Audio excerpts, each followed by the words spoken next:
Hey guys, this is Caleb with DSLR Video Shooter, and today we're talking about my favorite lights from 2018. We're ending the year here pretty shortly. It's amazing how quickly this year went by.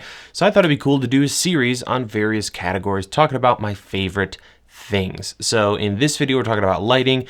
I already did one on audio, and I will be doing one on cameras, lenses, as well as some monitors. So make sure you keep an eye out for that. I'll have links to everything in the description that will be affiliated. So if you use those links, we will get a small commission at no additional cost to you, and that is always appreciated. And hey, if you already like the lights you have and you still want to support the channel, check out our camera guides and other training over at the Academy. We have lots of stuff coming out there for Blackmagic, Fuji, and other cameras and other topics. So with all that out of the way, let's jump into the lights. My number one pick is going to be this guy, the Aputure F7. My goodness. It is a very bright, very small light. And it's amazing. It's really modern too, which we're starting to see more of, which is amazing. We have USB-C for a power option, as well as Sony MPF and DTAP. It is a bicolor light, and on the back we have tons of information with our battery level, the percentage of output, and this thing has a great color range. So I can switch it over here to color mode. We'll go up to 9,500 Kelvin, so a nice blue, and then we can drop it all the way down to a really nice and warm 3,200 Kelvin for more of a tungsten kind of look. It's a great little light. There's so much you can do with it.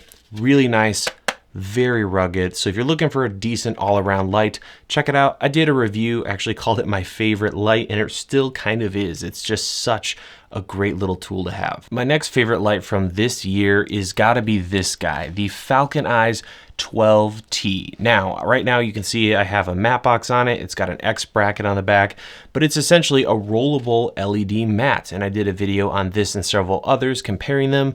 Pretty much Falcon Eyes came out on top, and they have several models since that video. So they have RGB up to ridiculous sizes, but it's very simple. You have a controller. It can be powered off of V-mount, gold mount, or Sony MPF batteries using two of those puppies. You turn it on and you got a dimmer knob. For the bicolor options, you have a little more control and you can do some wireless functions and things like that.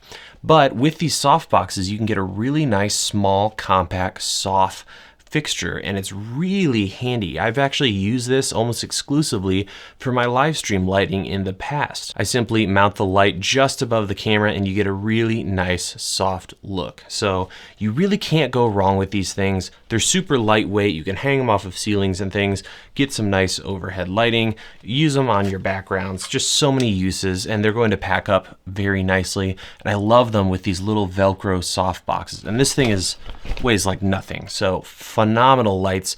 Even if you just get this little guy, which is around 180 bucks, you really can't mess up. Similar to the last light we just looked at from Falcon Eyes, I absolutely love the new Menik LED Mats. They're a little different, slightly different form factor, a little more expensive, but same kind of thing. A very lightweight LED mat.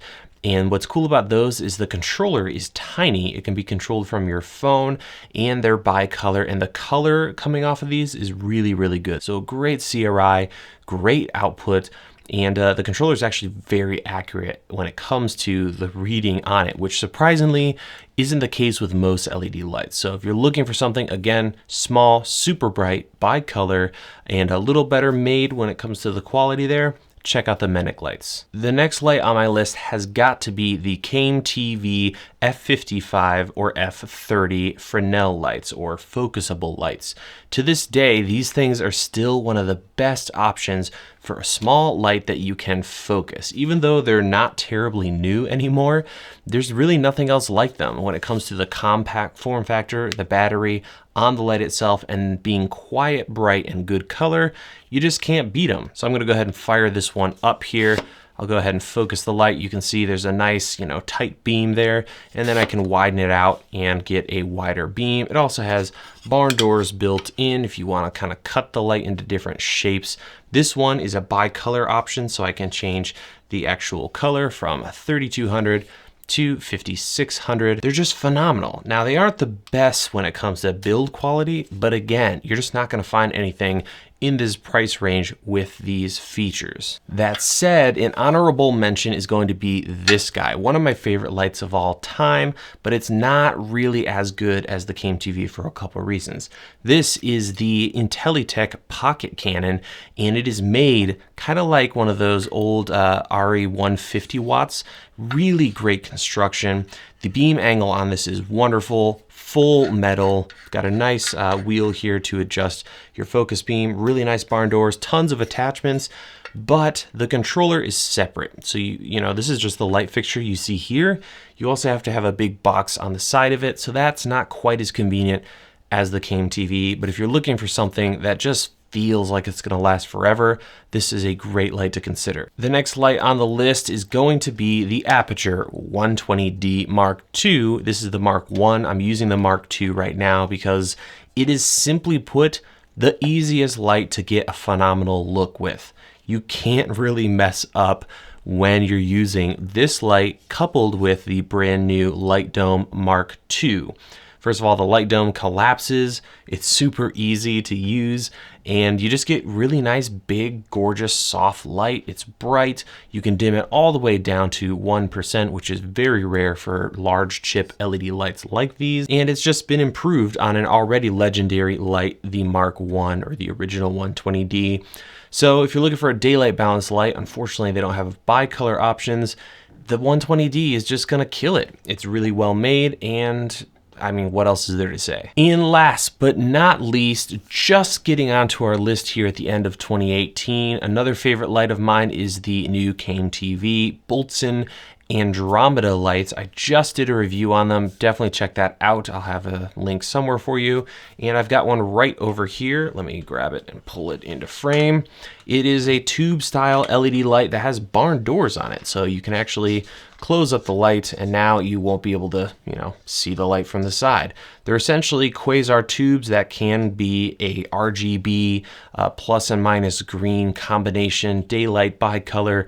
It's really, really impressive what you're able to do with those. They have 1 foot up to 4 foot options, and I like them. Really, the only thing I don't like is the controller, and it's kind of cheap feeling, doesn't feel terribly accurate with the knobs and things, but a great tube style LED light if that's what you're looking for, that you can battery power, which is super great. Also can control it from your phone. Watch the review if you haven't already. You'll learn a lot more about them there. And that is my list, guys. That is the top LEDs that I've been using and working with here in 2018. And these are all lights that are constantly in use. And that's what I want this list of gear to be. Stuff that I've purchased and am using here in the studio to make videos. So that's going to wrap this one up. Stay tuned for my favorite lenses, cameras, and monitors coming up before long. Also check out the audio video I already did. Thank you guys so much for watching. Hope you're enjoying the last couple weeks of the year, and we'll see you in the next video.